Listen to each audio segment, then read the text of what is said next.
Hi, guys. I got to ask about the sweatshirt because you were not a loser.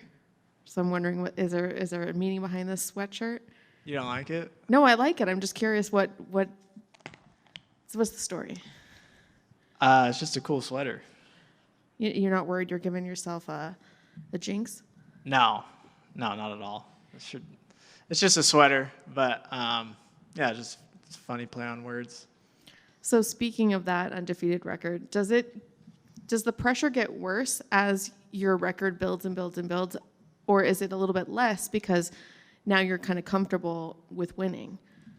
I think it lessens because I'm comfortable with winning, and you've seen a lot of my fights, or people that have know that I've faced a lot of adversity, and I have lost rounds. I have lost some street fights, so I know how to lose and come back.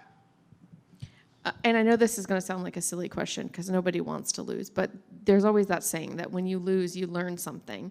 So is there any fear that, this might be too easy for you and you aren't going to improve because you're not being tested? Or do you feel like you are being tested even in those wins? No, I think I'm being tested. I lose all the time in the training room. So that's where I get a lot of my lessons. And I've lost a lot throughout life. But I wasn't super happy with my last performance, but I think I really got tested with my last opponent because it was just like a stylistic nightmare for me, and I still came out with the win. So, do you also think that maybe people like us pay too much attention to that record, having that undefeated record? Yeah, for sure. I think there's a lot of frauds that are undefeated. Like I think there's a lot of guys that haven't been tested. So I always understand the suspicion, and I am beatable. Everybody is, but you got to look at the regional scene because I'm only 1-0 in the UFC. Can you talk to me a little bit about your opponent? What are you expecting from him? I expect a dogfight, and I expect him to be pretty durable, and I think we're going to have to go into some really deep waters to get a definitive winner. Were you excited when you got the name, or was it a little... Yeah, super excited. I had a couple choices, and I picked him, like, in a heartbeat. Can you tell us who the other choices were? I don't even remember, honestly. I just didn't I was like, those guys aren't going to bring it as hard.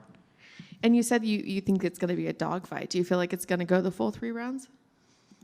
I definitely could, but I don't think so. I'm pretty confident the way that both of us fight, it's going to be there's going to be a lot of strikes thrown, and we're going to clash a lot. So I think one of us is going to get put out one way or another.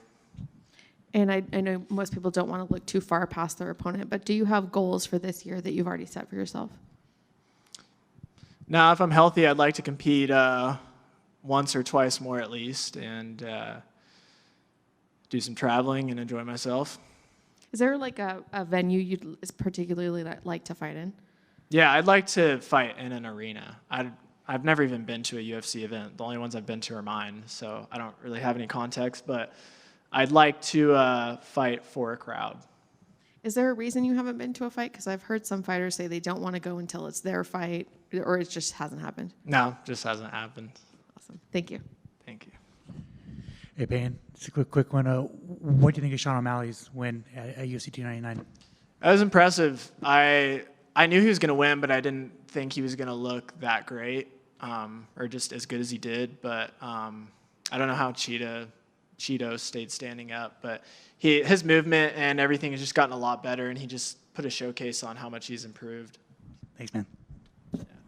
Payton, I just want to ask, now you're at that point, you had your first UFC fight. Seems like the promotion's pushing you really hard. Has your life changed in any type of way? I know you're still training, getting beat up by your training partners at times, but have you noticed anything different about your life?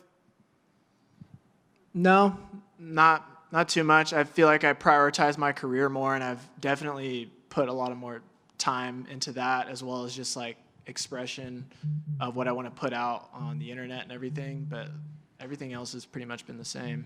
Have you had anybody, at the supermarket or anything, and they're like, hey, are you Payton Talbott? Yeah, for sure. Yeah? Was that happening before the UFC, or?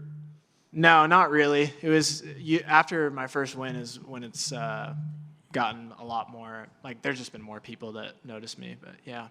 And is this something, you think about a lot when one day, the big money does come, the fame, not to really lose yourself in this process? A little bit. I mean, the money is going to change me. Like, I'll just tell you right now. Like, but I'll still be myself, and I'll have my core values and try to compete as much as possible. But I'm not worried about it. I don't think I'm going to change into a terrible person. Yeah, I guess it's kind of hard to not change a little bit when you got cool cars and clothes eventually, right? Hell yeah. That's all I got. Good luck this weekend. Thanks. What was the first thing that you're going to buy when you realize you've arrived money-wise? Like, oh, when I can buy a Ferrari, I'm set, or a yacht or something. That's a good question. I don't know. Maybe property or a Cybertruck or something. I don't know. It's something I can have fun with.